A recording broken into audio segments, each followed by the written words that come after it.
کب یاروں کو تسلیم نہیں، کب کوئی عدو انکاری ہے،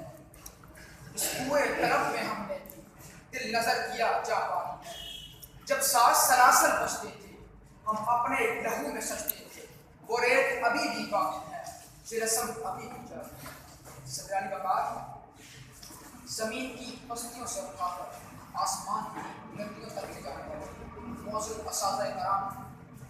اور وطن عزیز کی سالمیت کی خاطر اپنی جانوں کا نذرانہ پیش کرنے کا جذبہ رکھنے والی اقلیت ساتھیوں، آج کی اس پروقار تقریب میں لب کشائی کے لیے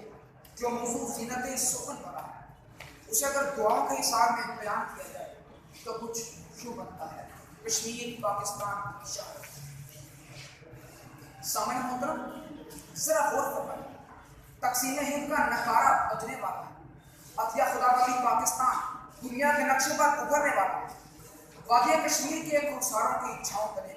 وادی کشمیر کے پھل کھاتے دریاؤں کی سرزمین پر جدید دنیا کا عظیم رہنما، جس کے جذبوں میں خالد بن ولید کا عکس، جس کے لفظوں میں محمد بن قاسم کی جرأت، جس کی نظر میں صلاح الدین ایوبی کی طلب، جس کے کبوتاب میں موری کی جھلک، جس کے تخیل میں نور الدین زنگی کا تجسم، وہ رہنما جس کی قسم لازوال، جو غزنوی کی للکار، جو ٹیپو کی تلوار، جو بلا کا شاہسوار، جو بڑے صغیر کے مسلمانوں کا سپہ سالار، جسے قوم بابائے قوم کے نام سے یاد کرتی ہے، آپ نے ہندو کی مکاری اور انگریز کے عیاری کا ادراک کرتے ہوئے کشمیر کا علاج پاکستان سے کرنے پر زور دیا، لیکن جناب والا کشمیر کی مذہبی حماقی کا محور پاکستان، کشمیر کی سیاسی کلچر کا مرکز پاکستان، کشمیر کی جغرافیائی حدود کا حاصل پاکستان، کشمیر کی تاریخ پاکستان، کشمیر کی تقدیر پاکستان، کشمیر کی فطرت کی گواہی پاکستان، کشمیر کی پاکستان سے بستی کی متعلق جناح کے تخیل کو شاعر نے کچھ یوں بیان کیا ہے: گونجا جہاں میں تیرا شعلہ صرف پیام، عظمت کی تو نے لکھی ہے تحریک زندہ باد، نعرہ تو ہے عظمت احرار کا امین، رن کے سنہرے خاتون تحریک زندہ باد۔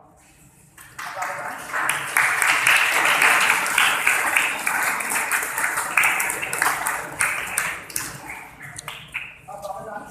1931 سے شروع ہونے والا مسئلہ کشمیر بڑے صغیر کی حدود پھیلاتا ہے، بریاضم ایشیا کی وسطوں کو توہین کرتا ہوا،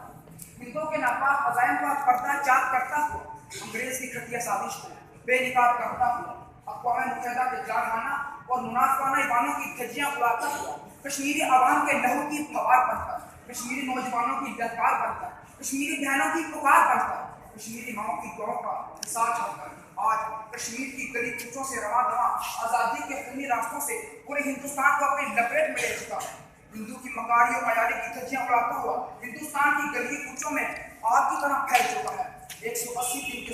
ظالمانہ کرفیو نے دنیا پر یہ ثابت کر دیا ہے کہ کشمیر پر ظلم کی سیارہ ختم ہونے لگا ہے۔ سامعین محترم، آج جناح کے سپاہی، اقبال کے شاہی، وزیر اعظم پاکستان عمران خان، سفیر پاکستان،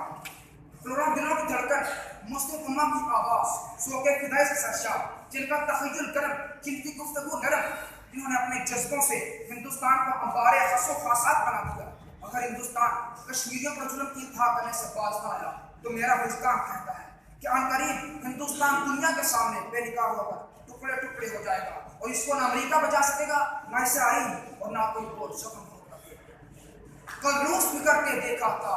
اب امریکہ ٹوٹتا دیکھیں گے، پھر برقے جہاد کے شعلوں سے بھارت کا جلنا دیکھیں گے۔ ٹوٹ کے رہے گا